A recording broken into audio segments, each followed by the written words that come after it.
It is nothing but warmth and a warm feeling that I welcome to tonight's edition of Game On here on News Central Television. My name is Babatunde Koiki. Thank you so much. I'm laughing, I know, because I really wish we could do it behind the scenes of what usually happens before and during and after the show. It's always very funny. We have some really great guys here in the studio and outside as well. But welcome once again. Promises to be a wonderful edition of the show because we're counting down to what promises to be a very, very tough encounter for the Super Eagles of Nigeria against the Bafana of South Africa. Last we heard, they were currently on their way to Nigeria, so they might land sometime early tomorrow morning from South Africa. So we're still expecting our opponents, but we can give you updates from the camp today. Our very own Onyinye Obaro is in Uyo, following everything that has been happening surrounding the Super Eagles of Nigeria. Don't forget, we're streaming live on YouTube. Yes, you can follow us on YouTube wherever you are in the world, and also on our social media handles as well, right there on your screen. And the handle is at News Central TV. Welcome once again.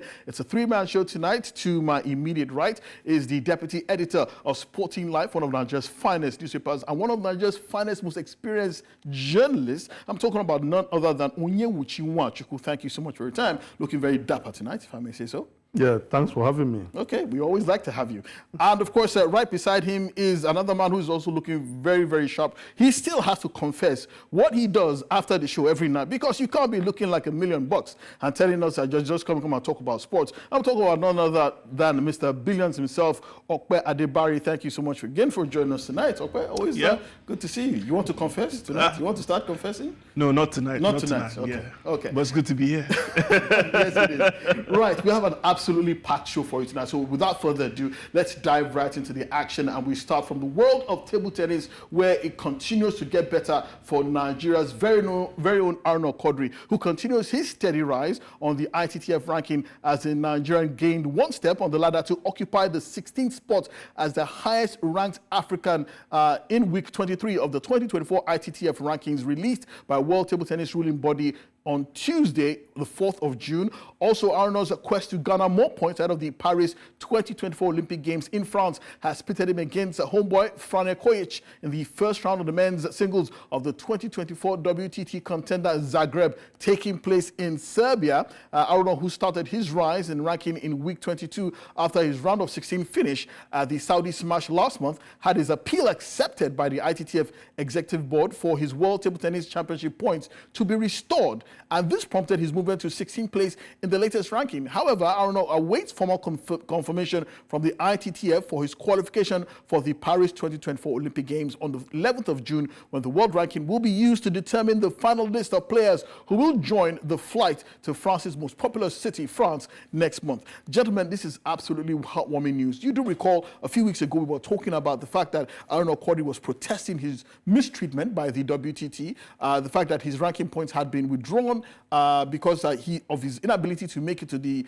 competition in Saudi, I believe. Yes, so that actually cost him his points, but those points have been restored, and that has moved him up the rankings. He regains his position as Africa's #1. Of course, you know that he won the Africa Cup in the period under review as well, and we expect a mere formality for the IOC and ITTF to also basically hand him his ticket for the Olympic Games. So it's been a really good last 4 weeks for Arnold Quadri, if you ask me. Definitely it has been, and I'm very happy we're in the month of June, and honestly throughout the year it's only been positives about Arnold Quadri, except that, you know, that little blip right there, and I think he deserves it, deservedly so, you know, considering everything he had been through, especially with the WTTF, you know, considering the fact that he couldn't make it due to his health. You know, he got a doctor's order as well, but for some reason, you know, he seemed to be castigated, but justice has been served. His points have been reinstated, and he's been on a brilliant run so far this year, and I'm happy to see that he's back to being Africa's world #1 tennis player. And, you know, it's a remarkable ranking for him. And honestly, I just hope that he continues to go from grace to grace. There are questions about how long. His longevity right now. Exactly. Yeah. So how far does he have left? You know, but honestly, we need to start thinking about the future, to be fair. But nevertheless, kudos to Arnold Quadri. We're looking forward to him being confirmed to qualify for the Paris 2024 Olympics. I mean, some of these sportsmen have always argued that, you know, Nigerians can be a bit ungrateful at times, because when these athletes are in the peak of their career, we now start talking about who is going to replace you. It's time for you to leave the stage. Are we being too harsh on these players at times? I think the system should be blamed. We have to be proactive. Aruna is our best player. You know, is the #1 ranked team on the continent. But the reality is that it's not going to be there forever. True. You know, so the ideal thing is to start planning for players that will replace him, that will step into that shoes, and it doesn't come overnight. It should be a concerted effort. It should be something that is planned and you know, expose those players. So I'm not in the school of thought of people who should not appreciate our stars, you know. But I also believe that there should be a proper succession plan. Yeah, one day they're going to leave, and it should not catch us unawares. And because Aruna has made a name for himself, for the country, for the continent, we need to, you know, leverage on that. And apart from Aruna, there's also Funke Oshonake, who have not replaced. Yeah. Bose Kafo, who have not replaced. There's Ofyongedem, who is doing brilliantly well as well, but inevitably she'll also have to bow out as well. So you look at the conveyor belt, as it were, where are the next generation coming through? And that is really something that we really need to be looking at. And I agree with you, Onye. There's nothing wrong with them dominating now. We appreciate them, we actually love them, but we also should be looking to the future as well. Let's leave table tennis behind and also talk about some rugby now, where we hear that Nigeria's Rugby Sevens head coach Steve Lewis has announced his squad for the Africa Cup Sevens tournament, which will take place over 2 weekends from the 26th of June to the 8th of July in Mauritius. The squad features significant changes, including the absence of co-captains Declan Nwachukwu, who is a centre, and Olukolade Awobowale, who is a winger, both sidelined due to injuries. Former captain Onoru Jato is also notably absent from the list.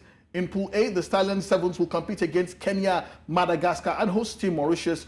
Group Pool B includes Uganda, Burkina Faso, Tunisia, and Cote d'Ivoire, while Pool C will feature Zimbabwe, Zambia, Ghana, and Algeria. Well, next week we'll be having the general manager of the Nigerian Rugby Federation, but that's the team there on your screen. A really good, decent squad. Not looking too bad, to be honest. That's 14 players, I beg your pardon, that will be competing for Nigeria at the Africa Cup Rugby Sevens. We'll be having Aziz Ladipo, who is the general manager of the Nigeria Rugby Federation, on the team next week as well. Possibly we might also have the former coach of the Nigeria Rugby national team, Bronson Ware, all the way from South Africa as well. Okay, let's leave rugby behind and talk about some basketball. And there is still plenty of fallout from the participation of River Hoopers at the just concluded Basketball Africa League. We hear that their point guard, Will Perry, has been included in the 2024 Basketball Africa League All-BAL first team. Perry, who played a crucial role towards helping the Kingsmen secure a third-place podium finish, which was the best ever by any Nigerian representative at the just concluded BAL. And recall that Perry was awarded the 2023 BAL Sportsmanship Award for his fairness and role played during the season, and he was also the first major signing made by the reigning Nigeria Premier League Basketball League champions prior to their second appearance at the Basketball Africa League. Okay, I mean, everything seems to be falling in place for River Hoopers. You know, plaudits everywhere. Coach was named coach of the year. Will Perry named into the BAL first team as well. He was also awarded a sportsmanship award. I mean, it just serves to put them in good stead for what hopefully will be a really decent campaign when the local league kicks off in just a few weeks. Rightly so. They did so well for themselves, and even the River State government is also proud of them. On Sunday, I was opportunity to be there at the airport when they arrived, and you know, speaking to the River State governor, he said he even wants to create a local league for basketball. As well. In River State, yeah. He did say that because he was so proud of them and he was happy with their performances. Talking about, you know, Will Perry, rightly so, he averaged 27.8 points in all the games that he played. There were about 2 games during the tournament where he averaged 30 points each. Yeah. You know, he was simply fantastic. I was speaking to Queen Mosef as well. She said his attitude was simply... media officer. Yes, the media officer for Rivers Hoopers. She said his attitude was simply fantastic. Always speaking to the players, always encouraging them, trying to bring the best out of the players. Not only Will Perry, in the second team of the All-BAL team, we have Divine Ake and Kevin Amayo, pardon me, as well in the second team. So generally, the Rivers Hoopers players did very well. They did the country proud, and I'm hoping that, you know, they are able to take this into the newly formed Nigerian Basketball and Federation League. I do hope that we then now, with their experience. I don't think Will Perry and the No. Of course, definitely they wouldn't be involved. But for the local players who were involved in that Rivers Hoopers team, I hope that they are able to bring that experience with them to help to form their new team and also pass that experience to other teams that will be competing, because Rivers Hoopers did well, but then we would also like to see other basketball teams going forward, Nigerian representatives. So let it not be like a monopoly. But however, good for Rivers Hoopers. If they can continue with this momentum going forward for years to come, why not? We'll be there to see. If it's a monopoly, it's a monopoly. Then it's really much left for the other clubs in Nigeria to step up. Nobody really shouts blue murder in North Africa when Al Ahly keeps winning the basketball league every season or keeps winning the football league every season. It is what it is. It's left for other teams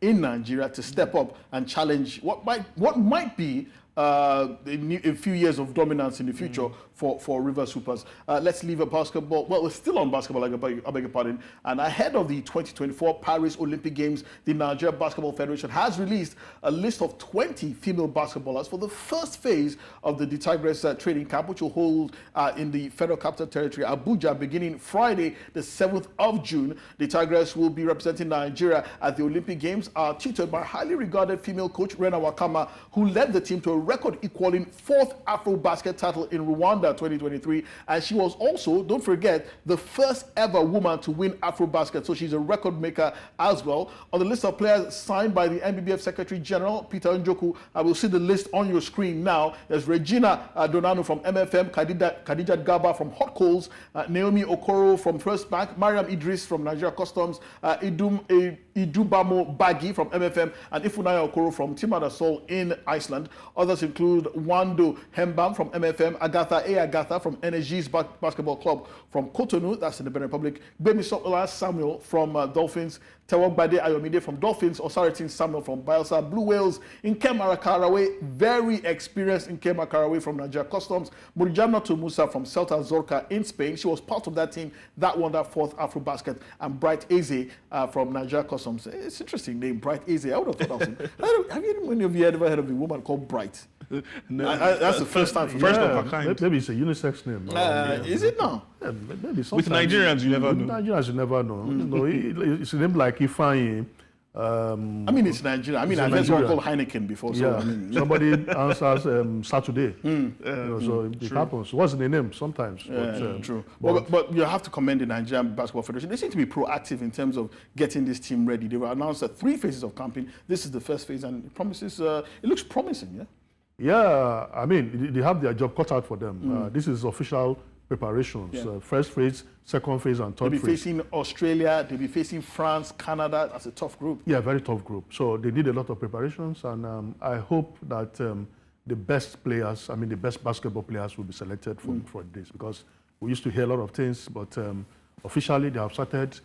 We wish the girls all the best of luck. I'm seeing a lot of girls from MFM, from the local basketball sides. So what it means is that these girls could aspire. Yes. And it also shows that the Basketball Federation is giving some opportunities to the players here. So it is good. Interesting. Yes, interesting. yeah, so Can football learn something from this? Yeah. I'm sorry to bring it back. I know we're talking basketball, but can football learn something from this? 100%. Because there's always been this talk about how players from the Nigeria Professional Football League and the Nigerian leagues as well are always sort of sidelined in favor of their counterparts who might even play in Benin Republic or play in an African country, as against those who ply their trade here in Nigeria. Yeah, definitely. But I think Finidi George is starting to change that narrative, judging by the current squad he has. We have players like Sodiq Ismail, who plays for Remo Stars. We've got Olorunleke Ojo as well. And the left back from Enugu Rangers. Exactly. That's 3 players in the squad of 23. Exactly, 3 players. And we knew that under, the late Big Boss, he was able to do that for us. We had the likes of Godfrey Oboabona. We had the likes of Kenneth Omeru exactly at that time. Sunday Mba. What about the Chigozie Agbim, who was there forever? Exactly. So, exactly. What's like Juwon Shaniwa? Yeah, there were a lot of players who came under the Big Boss. So for me, I think Finidi, who has now shown the signs that if you're good enough, you will be involved. Well, that's football. Don't forget, we're talking Yeah, basketball true, anyway. true. But I'm sure that all the other Nigerian sporting codes can learn from this, especially the way that the NBBF is going about it. This campaign series, this phase of campaign is predominantly for players who are based here in Nigeria in order for them to aspire, like Onyewuchi said, for a place on the plane going to Paris for the Olympics. Let's leave women's basketball behind to move to women's cricket, where Lilian Ude etched her name in cricket folklore at the ongoing 2024 Kwibuka Women's T20 Invitational Tournament in Rwanda, producing the third all-time best bowling figures for an innings with a phenomenal bowling of 6 wickets for just 7 runs in 4 overs, which earned Nigeria a 32-run win over host and arch rivals Rwanda. On Tuesday, Nigeria secured another win over Rwanda for their 3rd win of the tournament, taking them level on 6 points with test nation Zimbabwe ahead of their meeting today. As the race for the top 2 positions intensifies, the female Yellow Greens captain Favour Esegbe won the toss and elected to bat first, a decision that proved wise as the side put up a competitive total of 104 runs for the loss of 5 wickets, thanks to significant contributions from their top order batters. Newly capped Anointed Akigbe provided stability with a patient 24 runs off 41 balls, alongside Piety Lucky. The latter remained unbeaten with a well-crafted 23 runs from 25 balls, ensuring Nigeria set a challenging target for Rwanda. So congratulations to Nigeria Women's Yellow Greens who defeated Rwanda. We've been trying to get updates out of Kigali regarding their match earlier today with Zimbabwe. We can't get that yet, but I promise we will definitely give you updates from that particular contest. Hopefully Nigeria would have won that game as well. Tough because Zimbabwe, of course, are an excellent cricket playing nation, one of the best in Africa, but hopefully Nigeria can find some form in that game again. Finally, on this part of the show, let's talk some tennis now. Of course, the French Open is currently going on, and Jasmine Paolini's breakout 2024 season continues unabated. It has reached new heights. Today, the 28-year-old ousted world number 4, Elena Rybakina, 6-2, 4-6, 6-4 at Roland Garros quarterfinals to extend her best major run. And that's not all. Paolini pulled off as a result of her performance in Paris. This year's Dubai champion is projected to make her top 10 debut when the new rankings are released next week. It also ended any chance of having the WTA's top 4 in the semi-finals after world number 1 Iga Swiatek and world number 3 ranked Coco Gauff booked their final 4 places yesterday. World number 2 Arina Sabalenka is due to face 17-year-old Mira Andreeva later today. Paolini broke to the start of the contest, ripping second serve returns to put Rybakina on her back foot, and the number 4 seed struggled to find her range throughout the set with several shots sailing long. So congratulations to Paolini, but she's having a wonderful year so far, and she's especially where it counts most, the majors. But can she go? Roland Garros is tough, especially clay, but can she be that wild card? For me, I think she can. I think there's a bit of luck with Italy. You know, talking about Yannick Sinner as well. Of course, we're talking about Yannick Sinner yesterday. You know, he's now the first Italian number 1. She could be on course as well to making history for Italy. Keep in mind that she's also involved in the doubles as well, and she's also in the semi-finals. So this is fantastic for her. Now, considering in other years she has been knocked out in early rounds of some of these big Grand Slams, but I mean, this year seems to be a fantastic year for her. Yes, she has won previous single titles as well. Talking about the Dubai Masters as well. She's been involved in the 1,000 ATPs as well. So she has been competing among the best of the best, right? So this is probably her year. This might not be her peak currently. And, you know, thinking about the fact that when it comes to women's tennis today, we don't really stick to one name. Yeah. So we always have... It's always the likes of Iga Swiatek seem to be dominant. Yeah, she seems to be dominant. But I mean, today we saw Rybakina go. What would it mean? What would it mean if you know, Italy had Yannick Sinner, men's winner champion, and Paolini, women's winner champion? That would be amazing, wouldn't it? Absolutely amazing. But I think it will be historic as well, having both the male and female from the same country being world number 1 and being the best. Winning the French Open. Yeah, winning the French Open. It will be fantastic. Can it happen? It's very possible, but we will know in a couple of days. And I wish her all the best. If she could win the double, both talking about the doubles and the single in the French Open, that would be fantastic. Yeah, well, congratulations to Jasmine Paolini, who is having an absolutely phenomenal year, 2024, winning a WTA tournament early this year and into the quarterfinals of the French Open we'll wish her all the very best of luck. We'll also be following her progress in the tournament as well. You're still watching Game On. The first half of the show is done and dusted. When we return, it's football all the way. We'll be joining live to you to talk to Onyinye Obaro, bringing us updates from the Super Eagles camp today. We'll also be joining England. We'll be talking to a football consultant about the future of the Super Eagles Nigeria. Should we now have a certain quota for players who are born outside the country? We'll be talking about all that and much more here on the show. Thank you so much for staying tuned. You're still watching Game On here on News Central Television. It's time to talk football now. And of course, you know that the big elephant in the room is the upcoming FIFA 2026 FIFA World Cup qualifiers coming up in quick succession. The Super Eagles will be at home at the Godzilla Akpabio International Stadium against the Bafana of South Africa on Friday. Then on Monday, just 2 days after, they'll be facing the mighty Squirrels of Benin Republic, not in Cotonou, but actually in Abidjan, the Felix Houphouët-Boigny Stadium, where they will be facing the Super Eagles of Nigeria. Of course, we will be bringing you live updates from those two games, both in Uyo and also in Abidjan as well. Favour Itua, who seems to be our man for these kind of assignments, he'll be back in Abidjan, give you live updates from everything that is going on. But the Super Eagles, well, they intensified their preparation ahead of those crunch qualifiers today. The team had extra hours of training on Tuesday evening with 5 of the 8 players stranded at the airport due to the labor union strike. Well, those players, they've been welcomed to the team. Semi Ajayi, Bright Osai Samuel, Calvin Bassi, Frank Onyeka, Paul Onachu, they were airlifted to Uyo in a private jet arranged by the Nigeria Football Federation. And today, they were joined by Alex Iwobi and Ademola Lukman, and both of them. So we now have a complement of 22 players in camp.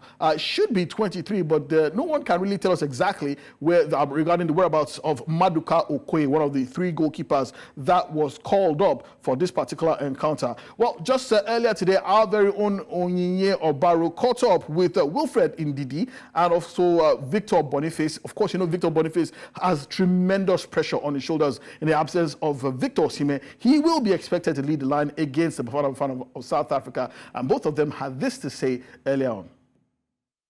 Looking back to what we did in the AFCON is now they'll come for revenge, and for we as a team, we know that we're actually expecting that, because it's not going to be an easy game, because these guys they when they look back and know the fact that we actually knocked them out in the semi-final. I think it will be a difficult game, but also an interesting game. We are looking forward to the game. Everyone is happy to be here. It will be a tough game, you know. We know how good they are, so we're here to give 100%. And we'll see how the result will go. We are happy. Everyone in the squad is back in the team now, so it's not for us to train and give 100% for the game. Well, that was Wilfred Ndidi and Victor Boniface. Recall both of those players were not at the Africa Cup of Nations due to injury, but now they are a key part of that team. Of course, both of them had brilliant seasons. Ndidi and Leicester City won the championship and qualified back into the English Premier League. While, of course, you know about Victor Boniface, he was a key part and also named in the Bundesliga team of the season as Bayer Leverkusen won their first ever Bundesliga title. Well, our very own Onyinye Obaro has been with the Super Eagles of Nigeria all day, following them up. She brought those 2 excellent reports, speaking to Wilfred Ndidi and also speaking to Victor Boniface as well. Onyinye, she joins us now from Uyo, where she's been covering the team. Onyinye, thank you so much for what has been a wonderful day. Can you quickly give us some updates from the camp? What happened today? There was a media parley early today, which you were part of. Can you tell us exactly what happened, what insights or revelations you managed to glean from that media parley?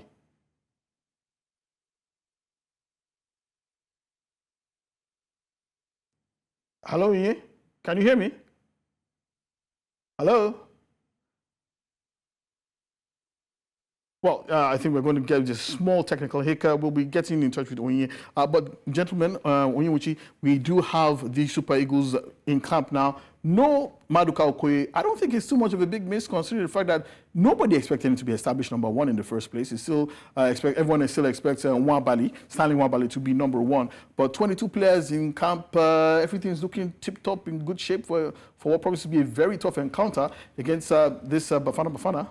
Yeah, I think I have an update on Okoye. I saw a picture of him at the airport, that's Murtala Mohammed International Airport. You know, apparently some immigration officers wanted to take a selfie with him. You know, so whether he has landed, Why are they delaying the gentleman? That's national assignment. Whether he has landed is what I know, but I'm sure. He got to Nigeria, he took pictures with selfies with some immigration officials who were all over him. So I think he has started again. The distraction has started. Yeah, I mean, he's a pretty boy, and there's really nothing anybody can do about it. Men and women like him, that's what it is. Yeah. But let's bring Onyinye Obaro back into the conversation. Onyinye, thank you so much for joining us tonight from Uyo. Can you please give us any updates you might have learned from the Super Eagles camp? There was a press briefing earlier on. Selected media were invited to. You were part of that select team of media personnel. What did you learn from that? Yes, thank you so much. Thank you, Babatunde, for joining at this time. I'm joining from Uyo Akwa Ibom, where the Super Eagles will be hosting the Bafana Bafana of South Africa. Yes, we made it to the media parley for the Nigerian Football Federation, the invitation from the NFF. On reaching the camp of the Super Eagles of Nigeria, at the news that Alex Iwobi and Ademola Lookman joined up with the team at the early hours of this morning, grade 1 for Finidi George, but really made the whole situation tightened more as he needed the team more away from the talking with the journalists, but on the field of play, so he could get his strategies together just ahead of that match against Bafana Bafana. The media parley was really brief. Most of the media journalists who were in the camp could not even get an interview. But luckily enough, we were able to speak to Victor Boniface after a lot of persuasion, but great that we could have him. So it was a really brief media parley, and we're told that at 6, they will be making it to the stadium for a closed-door training because of the inclusion of Alex Iwobi and Ademola Lookman, who just joined up with the team. Well, guys, questions for you? Yeah, first of all, I'm already missing you. Can't wait to see you again. Move on very quickly. But from your own perspective, what do you... I miss you too, Okwe. Yeah, please, you see? This is what shows. So yeah, what's the energy like among the players? What is their body language like? Do you think these players are looking serious and gearing up, or is it just all fun? No, they are. They are really looking serious. And I think there's a bit of jitters towards the coach. Now, it's looking like with the news making the rounds and the feeling we got in camp that Coach Finidi would be a no-nonsense coach. He would not like any lackluster behavior or any shenanigans around the camp. Talking to Victor Boniface, I could see how he was a bit, skeptical about talking, even after the information and the order from the coach for them to return back to their hotel rooms in order to have lunch and also prepare for the training that will be coming up at 6. I'm very sure that will be an impromptu training over there that came up at 6 for the Super Eagles of Nigeria. But they looked like, lambs who were ready to be obedient to the coach, the shepherd, who is the coach of the side, Finidi George. I'm very sure that at this time, there will be no lackluster behavior. Everyone is up their game. Everybody's trying to play to their best so as to be part of the starting 11 against the Bafana Bafana of South Africa. So that's the feeling in the camp I got. Yeah, good to see you. And I hope you are enjoying Uyo, the sights and signs of Uyo. My question is about All-BAL. Tunde just talked about Maduka Okoye. We saw the picture at the airport in Lagos where he was taking selfies with immigration officials. I don't know if he has landed in Uyo, and what is the body language of All-BAL. A lot of people felt that Okoye was going to give him a run for his money. That's in trying to increase the competition in camp for the #1 position.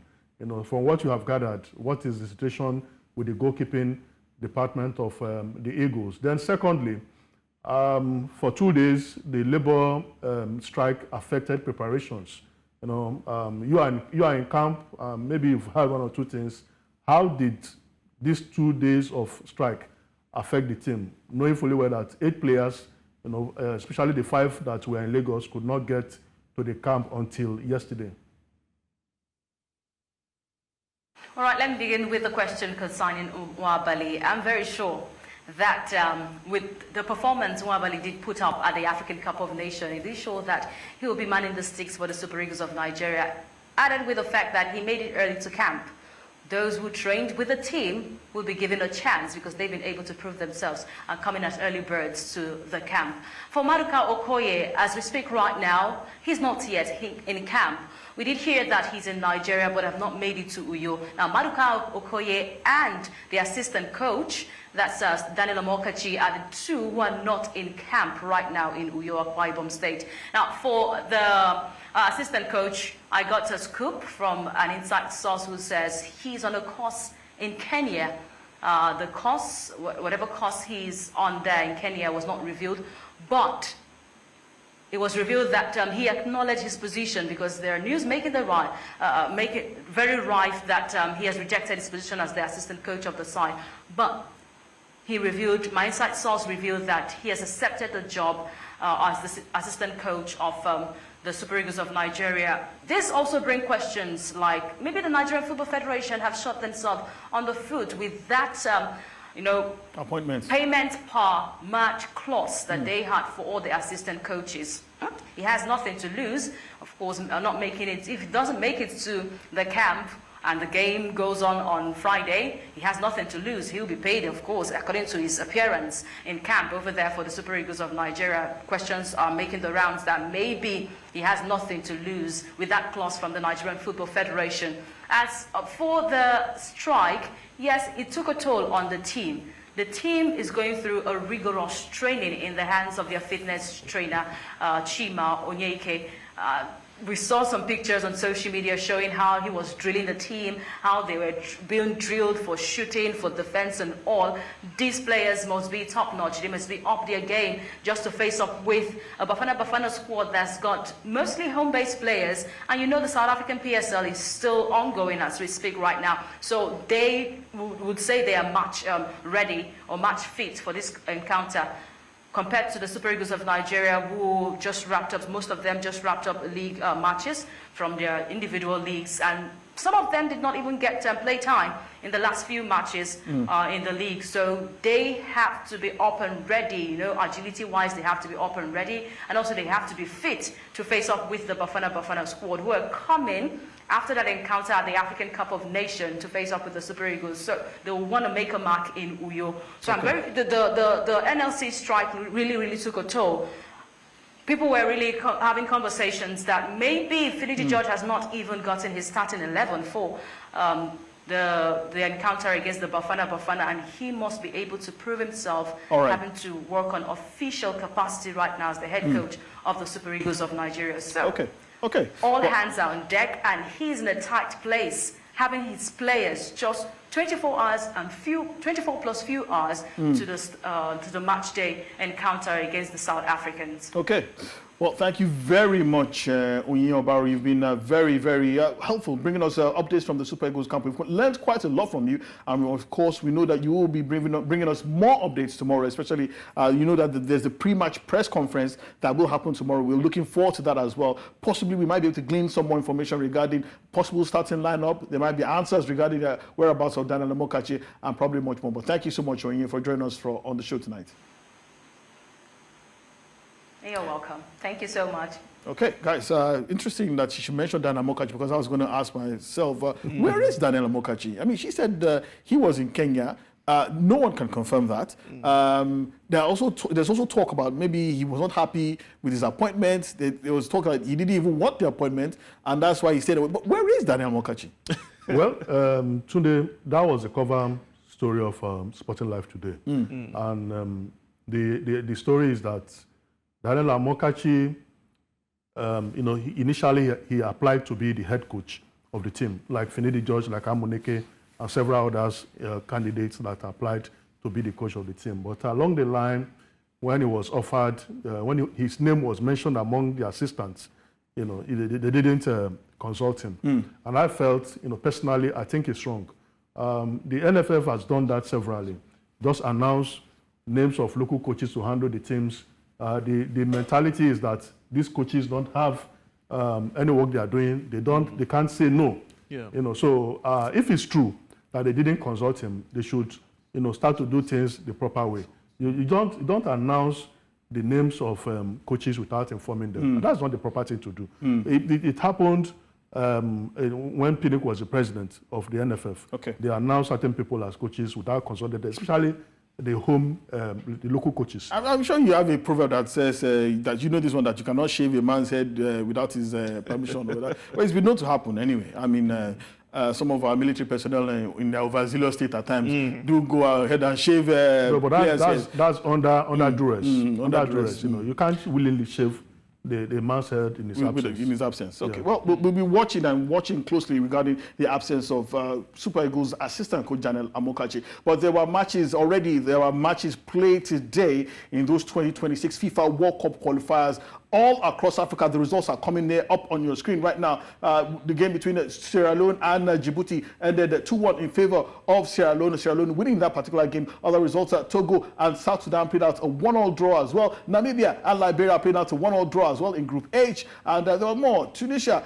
played out a goalless draw with Equatorial Guinea. Now, this was a surprise, but then some will say it's not a surprise. Both actually, okay, I beg your pardon, that game is actually ongoing right now, so it hasn't ended. The Central African Republic also defeated Chad by 1-0, and I think there is still just one more result, but yeah, those are the results from matches that have been played today in FIFA World Cup qualifiers. Now, let's move on to a very interesting topic. A lot of people have talked about the Super Eagles of Nigeria, about how we seem to have a preponderance of players who are more than willing to commit their futures to the national team of Nigeria. But there are those who continue to argue that the basis for every Nigerian national, any national team in the world, should be players who are born, raised, and ply their trade here in Nigeria, especially in the MPFL. So how do we marry these two opposing views going into the future, considering the fact that there are plenty of talented players born, raised in the diaspora who are willing to commit their international futures to Nigeria, and there is still another, a preponderance of players, a deluge of players here in Nigeria capable, just about to make the breakthrough into international football. Well, joining us from the United Kingdom is football administrator and consultant of David Doherty Consulting. I'm talking about Mr. David Doherty himself. He joins us from the United Kingdom. Thank you very much tonight for joining us tonight, Mr. Doherty. It's an interesting topic. Thank you very much. Yeah, it's an interesting topic, and I know it's one that you are particularly passionate about. In fact, some people have actually said that you are particularly key to getting some Nigerian individuals, football players, to commit their international futures to Nigeria. And a lot of people argue that maybe this is where we should go. Look for these players who are born, raised, and trained in an excellent foreign environment to play for Nigeria, and just bring in a sprinkling of other players. Do you agree with this? For me, it's for we looking at balancing both.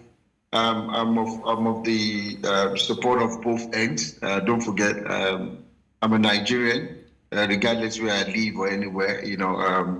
I've lived in Nigeria, born in Nigeria, grew up where football. Football is mostly enjoyable as well when it comes to Surulere. That was where I was born. I played football in Nigeria. So I understand what it is to actually play there, wants to actually represent Nigeria. So I think it's just for us to look at, balancing both parts and see how we can, get the better of both ends. So there's nothing bad having both coming into our national team at any of the levels anyway. Well, I mean, there are still those who are talking about who haven't yet committed their international futures to Nigeria, the likes of Tosin Adarabioyo. Excellent central defender with Fulham. We hear he's on the verge of making a move to Chelsea. Should it be a policy of the Nigerian Football Federation to actively pursue these players, hoping that they can change, their nationalities and commit to Nigeria, or should we just hold up our hands and wait for those who come knocking and want to play for Nigeria? What, in your opinion, should the policy be? I think we shouldn't be, England doesn't go after players, don't forget. Germany doesn't. They have the system, they have the database, they have the structure in place, so they know who you are. I think that's the first thing we need to look at. I'm talking about those playing back home in the NPFL, those in schools, those in community teams, those in academies and all that. We should have a database. If you have all those things, so you will know where those players are already. You know the level they are. You know all those things. So that is something that is missing. But in terms of having going to them, you shouldn't. If you have something that is good, if your brand is solid, if you know the way you do things is professional enough, look, people will come calling. People will come. Nigeria is big. We're big in terms of numbers. We're big in terms of how do you want to look at it, talents and all that? So we shouldn't be going after anybody to play. Sorry to cut you short, sir. So you're saying that maybe we shouldn't have made an active ploy or an active play for the likes of Saka, who plays for Arsenal, or Eze, who plays for Crystal Palace, or even Olise, who hasn't actually committed himself to even England or anyone. You say we shouldn't actually actively pursue them. Is that what you're saying? No, we can. But what I'm trying to say is you don't make it something like, oh, listen, we want, you don't make it feel desperate. That's what I'm trying to, that's the word I'm trying to pick out here. Nigeria itself is known for having to have, a lot of talents who've done it in the past. We've got players that have done it even at the World Cup level that are good. They've done it in Premier League, in top leagues in Europe and all that. So having to do that is like you're actually selling yourself to so cheap. England don't do that. Trust me. They know how to get these boys. They do all these things behind the scene. You will never see me come out and say, oh, I'm involved in having to get this player to come to. I would never talk about it. What I do is just go behind the scene, talk to these boys, talk to their parents and all that. And then the rest is history. You don't have to put it out there to make it known that, oh, I'm talking to this, like Pinnick did the other time, taking picture. We've done all those things behind the scene at the back. You don't need to go and be making all sort of noise. It's not your job. Get into the administrative part of the job and get on with your own. Leave the other things for people to do behind the scene, and the rest will be history. This is what England and everybody does. So rather than going out there, putting things out there, putting news up there, oh, taking pictures, I'm here with Eze, or no, people that will play for you will play for you. And players are too much enough for us back home and here to pick from. So it's just for us to put our house in order. Players will come calling. Trust me. All right. First of all, let me say that I'm a big fan of what you do. I follow your platform vigorously, and I think you're doing a fantastic job. So please continue with that. I would say that, let me take you back to 2020, or rather 2017, talking about the FIFA 20 World Cup. That England team that won that World Cup had about 6 Nigerian players of origin in that team. Talking about likes of Ademola Lookman, Solanke, there were so many of them. Exactly, Sheyi Ojo was also part of them. Now, when you take a look at young players at that point in time, what should be, should I say, the protocol? Because at what point in time do we start trying to get these players to come play for Nigeria? Because, I mean, for a young player, they will be thinking about, okay, there's a prospect of playing for quote-unquote a bigger country, because it's very hard to convince young players. What is the strategy? Do you go through the parents? Do you go through the players? Now, for us, what we do is simple. Let me quickly touch on the part that you mentioned, the likes of those players that you mentioned in the camp with England. I was at that camp. I went there to see them, based on because you can easily access the English camp, and that's one thing I enjoyed, and mostly with camps in Europe. So I actually go through the director of grassroots sports for the English FA, who is a friend of mine. So I went there purposely, not because of anything, but just purposely because of this same Lookman that people have. Because I've got access to others. It's only Lookman that is quite, having to prove some kind of, trying to do this hide and seek, because, so I actually caught him unaware, and he was surprised and all that. I had a chat with him, brief one. He felt, so somehow looking as if you want me to play for Nigeria. Who is this guy? But he knew who was talking, but he was just trying to play, hide and seek and trying to say, oh, I'm an English player now. I want to play for England and all that. But for me, I wouldn't get that, from them. I just went straight, tell him what I wanted to say, and then get them to sign a Nigerian jersey, which is the Adidas one, which was presented to something. Moving away from there, how do we do these things? Look, this is one of the things I've made campaign about, told NFF. I've had meetings with several of these FA boss, the last one before Gusto, and I've even had a chat with him on this as well, that we can have a quota, numbers of players from grassroots, from the under 15s. Let's say we have Nigeria under 15, which is the future Eagles. We can have some of this Nigerian descent. They don't have to be from UK. They could be in academies in Germany and all that, that have eager and already doing very well in all these academies, known kids that you can point out. So, and they've got track record. We can start, bringing them in gradually. For example, 3 or 4 young people can come into the Eaglet or the Future Eagles from the diaspora. That way, you're telling them that, listen, the doors are open. We can bring them in. If you're good enough, you can come in. But the thing I've noticed is that the problem we're having is that with the under 15 and under 17, it's quite difficult because of the mindset. And I think that's what the coaches have from back home. About players have come in there and they've told me the same thing. And the same thing that was happening is that they said to them that, listen, you are already settled. You're in an academy. You're in a structure. You're in a system that is working. This very under 15 and under 17 is for the real young people coming from Nigeria, playing in Nigerian system and all that. And that is where, it becomes difficult trying to get. So we need to start from the youth stage now and start bringing them in so that others from the under 15, under 17, under 20, or under 23s, or the elite level can know that, listen, there is a pathway for them. If they want to play, I can tell you as I speak, over 50 young people, both boys and girls, Tottenham, Crystal Palace, boys and girls I'm talking, playing very well, that wants to play for Nigeria. And the thing is just on the back of, the performance of Super Eagles at the AFCON. And this is what we want. Okay. We've been speaking with Mr. David Doherty of David Doherty Consulting. Thank you so much for joining us tonight. And like Okwe said, keep up the great work because, of course, we're already reaping the benefits. The likes of Ademola Lookman, Ola Aino, and many more have been excellent additions to the Nigerian national team. Thank you so much for your time, sir. Thank you very much. Thank you.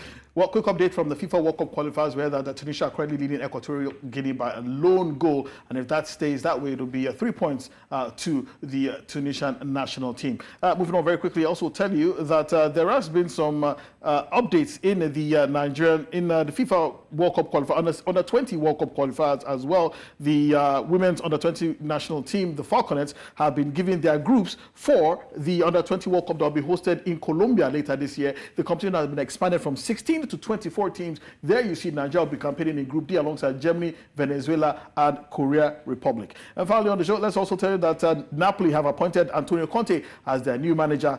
He will take charge, I think, on a 2-year deal has been signed. Napoli, of course, won the Serie A for the first time in 33 years last year. But last year, they finished in 10th. Last season, they finished in 10th place, which was very, very poor by their standards. Well, thank you so much, guys, for what's been a wonderful, a bit frenetic show. It was entertaining. And thanks to the guys behind the show, behind the scenes who also made this possible as well. But before we go, let's tell you that Fiji's Prime Minister, Steveni Rabuka, defied age stereotypes by clinching a bronze medal at the International Athletics Championship at the age of 75. Steveni Rabuka, a former athlete in both rugby and athletics during his youth, secured a podium finish in the shot put event at the Oceania Championships in Suva. While it's not uncommon for world leaders to participate in sports events, it's pretty rare for one to claim a medal in an international competition. And Rabuka's throw of 7.09 meters earned him third place in the 75 to 79 age category for the Oceania region, trailing behind 2 Australian competitors.